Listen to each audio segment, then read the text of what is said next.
بسم اللہ الرحمن الرحیم۔ السلام علیکم دوستو، آج کل جہاں بھی دیکھیں یوٹیوب پہ، فیس بک پہ چند لوگ جو قربانی کو لے کر مسلمانوں کے درمیان میں ایک غلط فہمی پیدا کرنے کی کوشش کر وہ لوگ یہ کہہ رہے ہیں کہ دیکھیں اللہ تعالیٰ قرآن کریم کے اندر ارشاد فرماتے ہیں کہ اللہ کو ہرگز ان کا گوشت نہ ہی ان کے جانوروں کا خون پہنچتا ہے سوائے اس کے کہ اللہ کو تقوی ان کا پہنچتا ہے۔ کہتے ہیں جب اللہ کو گوشت نہیں جاتا، خون نہیں جاتا،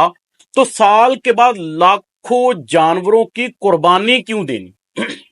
اتنا لاکھوں روپیہ، اربوں روپیہ جو ایک دن کے لیے لگانا ہے وہ کیوں لگائیں، بجائے اس کے کہ ہم غریبوں کی مدد کریں، سڑک بنا دیں، سکول بنا دیں، کالجز بنا دیں۔ تو دوستو اس کے بارے میں نبی کریم صلی اللہ علیہ وآلہ وسلم کی حدیث مبارکہ ہے کہ جو شخص استطاعت رکھتا ہے اور استطاعت رکھنے کے باوجود وہ قربانی نہیں کرتا، وہ ہم میں سے نہیں۔ جس طرح اللہ تبارک و تعالیٰ نے فرمایا کہ ہر صاحب استطاعت کے اوپر حج فرض کر دیا گیا ہے، اگر اس کے باوجود حج نہیں کرتا، وہ یہودی مرے یا عیسائی مرے، اس سے کوئی فرق نہیں پڑتا۔ اب دوستو اماں جی عائشہ رضی اللہ تعالی عنہ فرماتی ہیں کہ نبی کریم صلی اللہ علیہ وآلہ وسلم کا ارشاد ہے کہ ذی الحجہ کی 10 تاریخ کو، یعنی کہ جس دن ہم قربانی کرتے ہیں، نبی کریم صلی اللہ علیہ وآلہ وسلم نے ارشاد فرمایا کہ اس دن کوئی نیک عمل اللہ کے نزدیک قربانی کا خون بہانے سے بڑھ کر محبوب نہیں ہو سکتا۔ یہ اللہ کے نبی فرما رہے ہیں کہ قربانی جو ہے وہ اس دن جو کرے گا، وہ جتنے بھی نیک عمل کرے گا وہ اس کو نہیں پہنچ سکتا۔ اب ایک اور سوال حدیث کے اندر ہی آتا ہے کہ کل روز قیامت جب اللہ تبارک و تعالی میزان عدل لگائیں گے،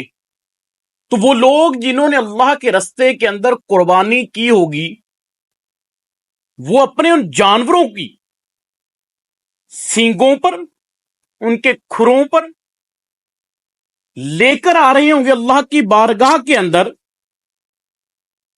کہ اے رب العالمین، ہم نے تیری رضا کے لیے اس جانور کو ذبح کیا، اس کو قربان کیا۔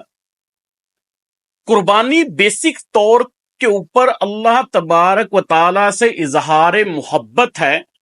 کہ اے رب العالمین، میں اپنی سب سے پیاری چیز کو تیرے رستے کے اندر قربان کرنے جا رہا ہوں۔ یہ حضرت ابراہیم علیہ السلام کی سنت ہے۔ جب حضرت اسماعیل علیہ السلام کو ذبح کرنے کا اللہ تبارک و تعالی نے حکم دیا، اسماعیل علیہ السلام کو ذبح کروانا مقصود نہیں تھا، اپنے نبی کو آزمانا مقصود تھا۔ سو اللہ تبارک و تعالی نے وہ کیا اور حضرت ابراہیم علیہ السلام اس کے اندر سرخ روح ہوئے۔ اب وہ لوگ جو کہتے ہیں کہ قربانی کا کیا فائدہ، ان لوگوں سے چند سوالات ہیں کہ آپ شادیوں کے اندر کنجر خانہ کرتے ہیں، شراب نوشی کرتے ہیں، لاکھوں روپیہ بہا دیتے ہیں اور یہ کہتے ہیں کہ شادی زندگی میں ایک بار ہی ہونی ہے، کون سا بار بار ہونی ہے۔ اگر شادی بار بار نہیں ہونی، جبکہ اللہ کے نبی نے فرمایا کہ سادگی کے ساتھ شادی کرو، وہاں پر آپ لاکھوں لگا دیتے ہیں۔ آپ کے ملک کے اندر کوئی تہوار آ جاتا ہے، جشن آزادی آ جاتا ہے، آپ اس دن لاکھوں روپیہ بلکہ اربوں روپیہ لگتا ہے اس دن کو منانے کے لیے، تب یہ لوگ سو رہے ہوتے ہیں۔ جب ایک اسلامی تہوار آتا ہے تو اس اسلامی تہوار کو منانے کے لیے یہ لوگ اس کے اندر ہیلے ڈھونڈنا شروع کر دیتے ہیں کہ کسی طریقے سے بھی اس کو رد کر دیا جائے۔ دوستو یہ یاد رکھیں، قربانی اللہ تبارک و تعالیٰ کے نزدیک سب سے محبوب عمل ہے۔ یہ صرف اس لیے نہیں کہ ہم نے گوشت کھانا ہے. آپ پورا سال اللہ کے فضل و کرم سے گوشت کھاتے ہیں، لیکن اس دن خاص طور پر جب قربانی کی جاتی ہے، اس کے دو بہت زیادہ معاشرتی فوائد ہیں. سب سے پہلا تو یہ کہ وہ لوگ جو پورا سال بھی گوشت نہیں کھا سکتے، غربت اور پریشانی کی زندگی گزار رہے ہیں، وہ بھی اس دن اس کے اندر شامل ہو جاتے ہیں. پھر دوسرا مقصد یہ کہ ہمیں اللہ تبارک و تعالیٰ کا قرب حاصل ہو جاتا ہے اور ہم اللہ تبارک و تعالیٰ کے قریب چلے جاتے ہیں. تو دوستو، وہ لوگ جو یہ منفی پروپیگنڈا کرتے ہیں اسلام کے خلاف، اور یہ کہتے ہیں کہ جی جانوروں کو تو مارنا ہی نہیں چاہیے، ذبح ہی نہیں کرنا چاہیے، یہ وہ جانور ہیں جن کو کھانے کا اللہ تبارک و تعالیٰ نے ہمیں حکم دیا ہے، ان کی اجازت دی گئی ہے ہمیں. کچھ ایسے لوگ جو اسلام کا لبادہ اوڑھ لیتے ہیں اور اس کے اندر رہ کر اسلام کے خلاف منفی پروپیگنڈا کرتے ہیں، یہاں تک کہنا شروع کر دیتے ہیں کہ یہ ایک مولویوں کا بنایا ہوا ایک پروپیگنڈا ہے، ایک فتویٰ ہے، صرف اس لیے کہ انہوں نے اس دن جانوروں کی کھالیں اکٹھی کرنی ہوتی ہیں. شاید ان کو یہ نہیں پتا اللہ تبارک و تعالیٰ نے ایسے ایسے لوگ پیدا کیے ہیں جو انسانیت کی بے لوث خدمت کرنے میں مصروف ہیں. وہ لوگ جو اسلام کے خلاف منفی پروپیگنڈا کرتے ہیں، کیونکہ پاکستان کی یا دنیا کی ینگسٹ جنریشن ہے،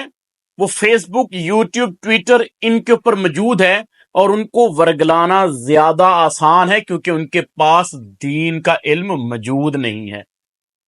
تو لہٰذا میری ہاتھ جوڑ کے مسلمانوں سے درخواست ہے، ان نوجوانوں سے جو اس پروپیگنڈے کا شکار ہونا شروع ہو چکے ہیں، خدارا دین کا مطالعہ کریں، اس کو سٹڈی کریں، سمجھیں کہ اسلام بیسک طور پر دین کیا ہے اور لوگوں کو دیتا کیا ہے. اللہ کو ہماری قربانیوں کی ضرورت نہیں، ہمارے گوشت کی ضرورت نہیں ہے، ہمارے خون کی ضرورت نہیں ہے.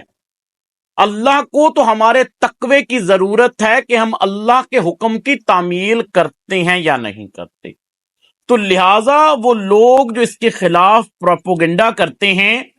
یاد رکھیے گا ان لوگوں کا اسلام سے دور دور تک کوئی تعلق نہیں. اگر دوستو یہ آپ کو ویڈیو پسند آئے تو لوگوں کے ساتھ صدقہ جاریہ سمجھ کر ضرور شیئر کیجیے گا. السلام علیکم.